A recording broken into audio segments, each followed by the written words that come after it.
Bienvenue sur le podcast À la rencontre des doctorants, podcast qui laisse la parole aux doctorants de l'École des Ponts Paris-Tech. Bonjour, nous allons aujourd'hui parler d'hydrogène comme vecteur de la transition énergétique et spécifiquement de son déploiement en France. Pour cela, je suis en compagnie d'Élise Muller. Bonjour Élise. Bonjour. Élise, tu as rejoint le laboratoire Technique, Territoire et Société de l'École des Ponts Paris-Tech en 2019 pour réaliser tes 4 années de thèse, dirigées par François-Mathieu Poupeau du LATS et co-encadrées par Caroline Galaise du laboratoire Ville Mobilité Transport. Sujet incontournable de nos jours quand on parle de transition énergétique, l'intérêt des acteurs publics et privés pour l'hydrogène est croissant. Ma première question pour toi, Élise, est « Qu'est-ce que l'hydrogène ?» Alors, l'hydrogène, il faut savoir que ce n'est pas une source énergétique. C'est-à-dire qu'on ne le trouve pas à l'état naturel et il faut le produire. Et c'est d'ailleurs là un des problèmes aujourd'hui qui est rencontré avec l'hydrogène, c'est que sa production, elle est à plus de 95% issue d'énergie fossile, donc du gaz naturel ou des hydrocarbures par exemple. Et donc, tout l'enjeu pour déployer l'hydrogène, ça va être de décarboner sa production. Et il y a une méthode qui est aujourd'hui mise en avant, notamment en France et en Europe, c'est l'électrolyse de l'eau. Donc c'est un procédé technique qui permet de décomposer la molécule d'eau, H2O, en hydrogène et en oxygène grâce à un apport d'énergie électrique, donc grâce à la circulation d'électrons. L'hydrogène, pourquoi aujourd'hui ça intéresse ? Parce que ça permet de décarboner plusieurs domaines, notamment ça peut être utilisé pour les transports, pour alimenter des véhicules électriques grâce à une pile à combustible, mais aussi pour stocker les énergies renouvelables. Donc, l'un des intérêts principaux de l'hydrogène, c'est sa capacité à stocker l'énergie électrique. Comme je l'ai expliqué précédemment, le procédé d'électrolyse de l'eau fait appel à un apport en énergie électrique. Donc l'idée, c'est de pouvoir coupler l'électrolyse de l'eau avec une source d'énergie renouvelable et donc de produire de l'hydrogène et ensuite d'utiliser cet hydrogène dans différents domaines, donc aussi bien pour les transports. On peut aussi reproduire de l'énergie électrique pour des zones isolées qui ne sont pas connectées au réseau national électrique, mais aussi on peut utiliser l'hydrogène dans l'industrie ou dans le secteur résidentiel. Tu parlais de stockage d'énergie. Concrètement, comment l'hydrogène est-il stocké ? Sous quelle forme ? Alors en fait, l'hydrogène, une fois qu'il est produit par électrolyse de l'eau, il va être le plus souvent comprimé. Donc ça va être sous forme de gaz comprimé dans des réservoirs qui sont spécifiques. Il peut être à haute ou moyenne pression. Ça dépend ensuite de l'usage qu'on va en faire. Très bien, merci pour cette précision. Donc l'hydrogène est vraiment perçu aujourd'hui comme une solution de la transition énergétique dont on ne peut se passer en fait. Historiquement, quand cet intérêt pour cette source d'énergie est-il né ? Il faut savoir que l'hydrogène, en fait, c'est pas nouveau. Ça fait des décennies qu'on s'y intéresse. Si on remonte dès les années 70, il y a déjà des visions de l'État, des acteurs industriels qui imaginaient l'hydrogène comme substitution au pétrole, comme nouvelle énergie du second millénaire. On a déjà toute une représentation de l'hydrogène comme un nouveau vecteur énergétique qui va pouvoir nous permettre de réduire notre dépendance au pétrole. Finalement, cet intérêt, il a été cyclique, en fait, quand on étudie un petit peu les stratégies, les recherches qui ont pu être menées. Et dans les années 80, jusqu'à la fin des années 90, on parlait plus d'hydrogène, beaucoup moins. Puis, il y a eu une réémergence du sujet dès le début des années 2000, notamment au niveau européen, où là encore, on a imaginé une économie de l'hydrogène pour 2050, c'est-à-dire une économie fondée sur l'hydrogène. Donc en fait, on voit vraiment qu'on a des périodes d'intérêt, de désintérêt de l'hydrogène. Et moi, ma thèse, en fait, elle prend comme point de départ le milieu des années 2010-2012, parce que qu'est-ce qui s'est passé durant cette période-là ? Il y a eu des enjeux qui sont liés à la transition énergétique, déploiement des énergies renouvelables, nouvelles sources d'énergie, nouvelles technologies d'énergie qui ont émergé. Et l'hydrogène a suscité un nouvel intérêt. Pourquoi ? Parce que comme je l'ai expliqué au départ, l'hydrogène, il a la capacité de pouvoir stocker les énergies renouvelables. Et donc c'est à ce moment-là qu'on a vu en l'hydrogène un moyen de nous aider à déployer et à valoriser, à favoriser les énergies renouvelables. Et donc c'est pour ça, depuis une dizaine d'années, il intéresse aussi bien les acteurs publics que privés à différents niveaux. Donc c'est dans ce contexte-là que s'est inscrit ton sujet de thèse. Pourquoi finalement les acteurs publics et privés s'intéressent-ils à l'hydrogène ?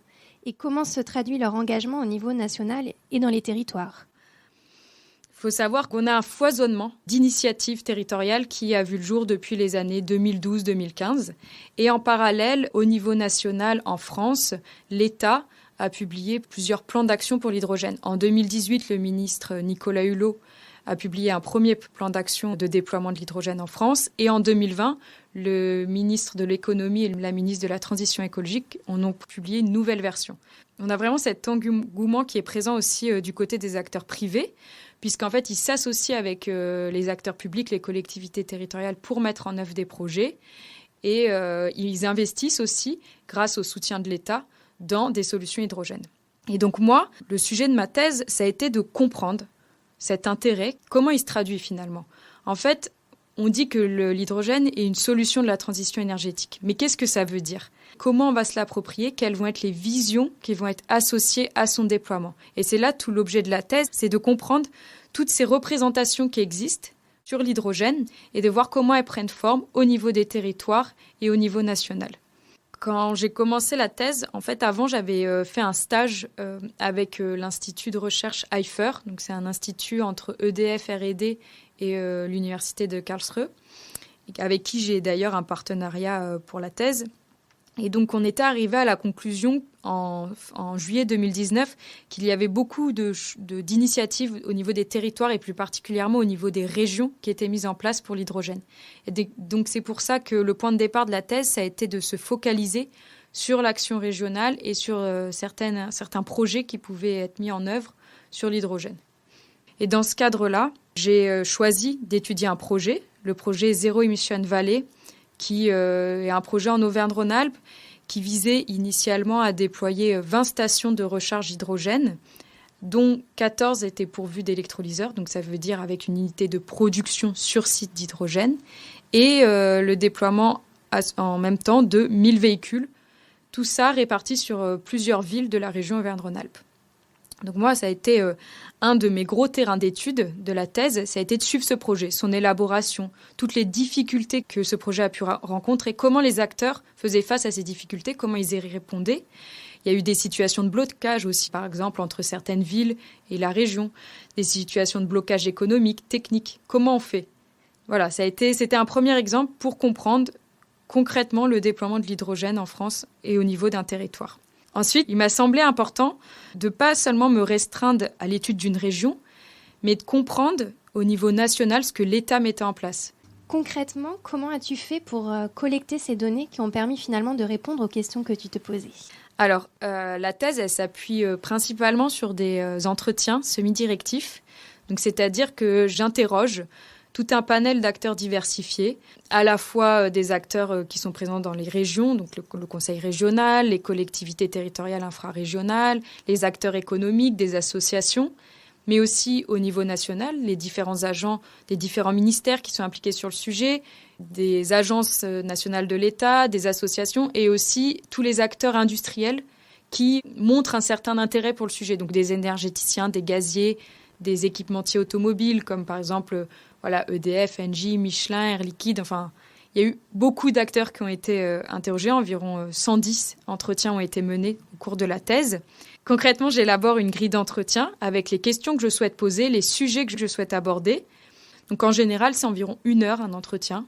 C'est des questions ouvertes, mais qui vont pour répondre aux objectifs que moi je me suis fixés. Et chaque entretien est enregistré et ensuite retranscrit. Quel accueil t'a-t-on réservé ? As-tu rencontré des problèmes particuliers d'abord pour établir ce premier contact avec les interviewés et ensuite pendant la réalisation des interviews, est-ce que c'était toujours bien perçu ou tu as rencontré des freins à cela ? Alors j'ai eu de la chance parce que j'ai été plutôt bien accueillie.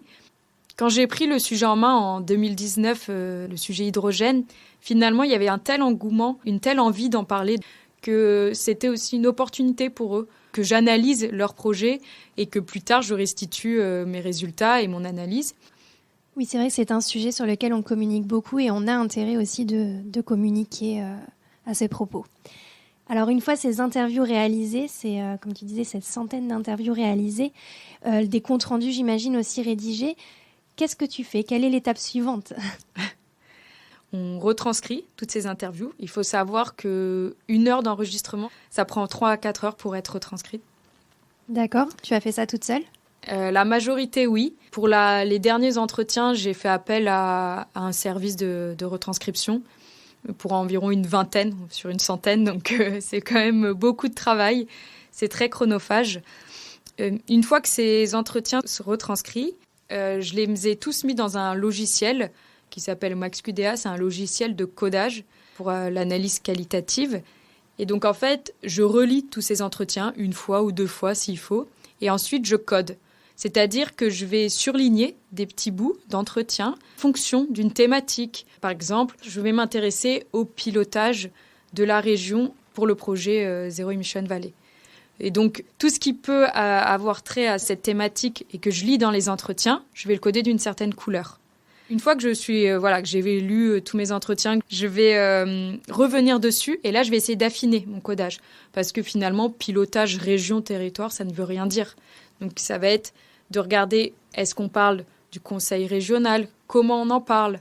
Est-ce qu'on parle de la relation métropole-conseil régional, de la relation métropole avec d'autres acteurs économiques? Ça va être d'aller beaucoup plus finement dans les détails. Et ensuite, je choisis un code grâce à ce logiciel. Je vais avoir tous les bouts d'entretien qui vont être regroupés dans un tableur. Et donc, je les lis. Et là, j'essaye de catégoriser. Est-ce qu'on voit qu'il y a des situations de coopération, de coordination, de conflit? Et donc, comme ça, on essaye de les rassembler par grappe. Et finalement, petit à petit, une analyse, certains résultats commencent à prendre forme. On les formule et puis on les intègre ensuite dans notre réflexion. Avec cette analyse qualitative, aussi j'imagine des notes de réunion et peut-être des verbatims. Quelles conclusions as-tu pu tirer de ces années de thèse? L'une de mes conclusions principales, en fait, c'est de dire l'objet hydrogène tel qu'on s'y intéressait en 2018, dans les années 2016-2018, en tant que vecteur de la transition énergétique, finalement, il a changé, ce n'est plus le même. La représentation qu'on se fait de l'hydrogène, en France en tout cas, a évolué. C'est-à-dire que dans les années 2016-2018, on voyait vraiment l'hydrogène comme un vecteur de stockage des énergies renouvelables qui ensuite allait pouvoir être utilisé dans différents domaines. Au fur et à mesure que certains acteurs se sont intéressés à l'hydrogène, acteurs industriels, mais aussi des acteurs de l'État, les régions, ils sont venus remodeler cette façon d'appréhender l'hydrogène, cette vision qu'on pouvait y associer, et les usages aussi qu'on allait en faire pour finalement se diriger vers un vecteur de décarbonation de notre économie et ne plus mettre au centre cette idée de stockage des énergies renouvelables. Donc ça, c'est le fil conducteur de ma thèse, c'est que j'ai voulu montrer entre les années 2012, mais vraiment avec une accentuation entre les années 2016 et 2022, ce changement, cette trajectoire de l'hydrogène qu'on a, comment finalement elle a été retraduite, appréhendée de différentes manières en fonction des controverses, en fonction des acteurs, en fonction des difficultés techniques, économiques qui ont pu émerger. Pour résumer, au départ, c'était plutôt une appropriation au niveau territorial et finalement, c'est un sujet dont l'État s'est emparé. En fait, on a eu vraiment une reprise en main par l'État. Elle a commencé timidement en 2018 et elle s'est accentuée en 2020, notamment dans le contexte de la crise du Covid. On a eu le plan France Relance qui a été lancé après le premier confinement. Il y a eu également des dynamiques au niveau européen avec le Green Deal qui a été publié. Donc tout ça, ça a été une belle opportunité, on va dire, pour l'hydrogène qui a été présenté comme une solution un peu miracle. À la fois solution pour venir décarboner de différents secteurs, mais également une solution de relance économique parce qu'on avait une nouvelle technologie, une nouvelle filière qui pouvait prendre forme en France et en Europe. Et donc, l'État s'est réaffirmé, finalement, en 2020. Sur ce sujet, il y a une reprise en main, par exemple, par le ministère de l'Économie, qui, avant, était assez timide, n'était pas aussi présent. Et donc, le sujet a pris une nouvelle forme. Et donc, c'est vrai qu'aujourd'hui, il y a beaucoup d'acteurs aussi industriels qui n'étaient pas forcément impliqués sur le sujet en 2018 ou même avant, qui aujourd'hui investissent sur l'hydrogène. Et c'est pour ça que je dis qu'on n'a plus la même appropriation de l'hydrogène. Elle est devenue beaucoup plus à une échelle centralisée, à l'échelle étatique, qu'au départ où on avait cette idée d'une production dans les territoires, une production locale couplée aux énergies renouvelables. Merci Élise. C'est un sujet atypique en fait, qui mélange à la fois des aspects très techniques sur l'énergie, mais aussi politiques et sociétaux. Comment en es-tu arrivée à travailler sur ce sujet de thèse-là ? Alors justement, moi, c'est ce qui m'intéressait, c'était de pouvoir avoir un sujet un petit peu à l'interface entre sujets techniques et sujets politiques. Pourquoi ? Parce que j'ai fait un double cursus. J'ai commencé par des études en sciences de l'ingénieur, en génie civil plus particulièrement, à l'École normale supérieure de Cachan. Puis, dès le Master 1, j'ai décidé d'élargir en fait, ma vision et d'intégrer un Master à Sciences Po pour comprendre le fonctionnement des villes, des territoires, comment étaient finalement décidées les politiques territoriales. Et donc, à l'issue de cette formation, il faut savoir qu'à l'ENS, on est formé par la recherche. Donc, j'avais déjà effectué des stages de recherche en génie civil et j'étais intéressée par la démarche de pouvoir approfondir un sujet, d'avoir le temps de poser un sujet, d'avoir aussi cette liberté finalement de l'étudier comme on a envie. On a une certaine liberté en thèse de pouvoir analyser, de pouvoir creuser dans certaines directions. Et c'est pour ça que, à l'issue de ma formation de Sciences Po, j'avais envie de faire une thèse, mais plus en sciences sociales et plus particulièrement de m'intéresser sur un sujet de politique publique lié à l'énergie ou à la mobilité. Élise, merci d'avoir partagé avec nous ces 4 années de thèse. Nous te souhaitons bonne chance pour la suite. Quant à moi, je vous retrouve le mois prochain pour un nouvel épisode à la rencontre des doctorants, à retrouver sur la revue numérique de l'École des Ponts Paris Tech, ingenius.écoledesponts.fr.